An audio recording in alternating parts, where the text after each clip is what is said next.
मेरा नाम डॉक्टर गुलाम रसूल रिंद है और मैं कंसल्टेंट साइकियाट्रिस्ट हूँ, assistant professor of psychiatry Ghulam Mohammad Mahar medical college Sukkur. जी, आज मैं बात करना चाहूँगा बाइपोलर के हवाले से, क्योंकि हर साल की तरह इस साल भी 30 मार्च को बाइपोलर अवेयरनेस डे मनाया जा रहा है WHO की तरफ से। और इस साल का जो थीम है कि बाइपोलर टुगेदर, बाइपोलर के साथ जीना। अच्छा, बाइपोलर सबसे पहले समझें है क्या।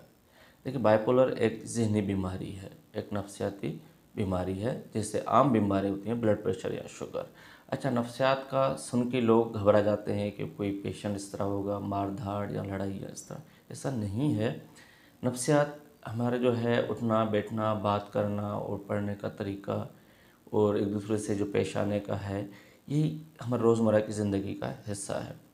जब ये बाइपोलर बीमारी हो जाती है तो उसमें यह है कि इनके दो पहलू होते हैं। एक पहलू है जिसमें एक जुनून, तेज़ी की कैफियत होती है। ऐसे समझें कि अगर एक बल्ब है, अगर लाइट तेज़ आ जाए तो तेज़ी से जलने लगती है और ख़दशा होता है कि ये बल्ब जल ना जाए।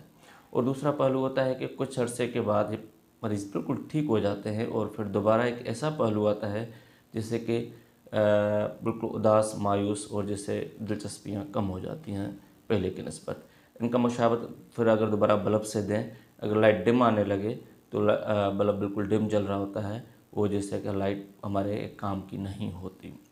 बिल्कुल ऐसे ही है। या फिर दूसरा हम इनका जो मुशाबत दें समुद्र के लहर से, कि एक कैफियत इस तरह होती है जिसमें समुद्र का लहर ऊपर की जानब बढ़ रहा होता है।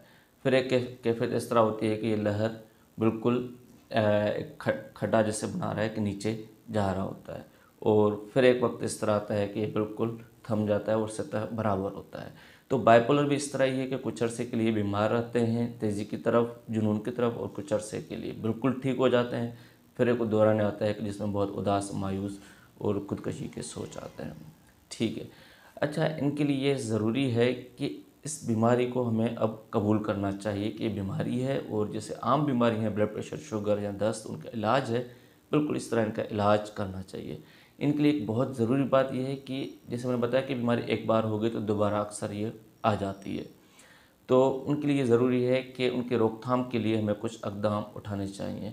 जब भी आप समझें, घर वाले समझें कि मरीज़ रात को नहीं सोया और दूसरे दिन ज़्यादा बोलना शुरू कर दे, तो मतलब ये एक जुनून की कैफियत आ रही है। तो उनके लिए फ़ौरन अपने मुआलिज से रब्ता करें और ताकि उनका इलाज शुरू हो। और दूसरी बातें होती हैं जैसे कि ईद है या शादी बारात है, तो कोशिश करें उनको जागने ना दें, वो टाइम पे सोएं। और साथ में यह है कि कोई नशावर चीज़ का इस्तेमाल ना करें। ठीक है। और इनके लिए एक दवा इस तरह होती है कि जैसे बल्ब का हमने मुशाबत दी थी कि अगर बिजली डिम आ रही या तेज़ आ रही है तो स्टेबलाइज़र का यूज़ करते हैं ताकि हल्की फुल्की बिजली को वो बरकरार रखे। बिल्कुल इसी तरह हम कुछ दवाएं चलाते हैं जो उनके मिजाज को एक सतह में रखने की कोशिश करते हैं और काफ़ी ठीक रहते हैं। बहुत बहुत शुक्रिया।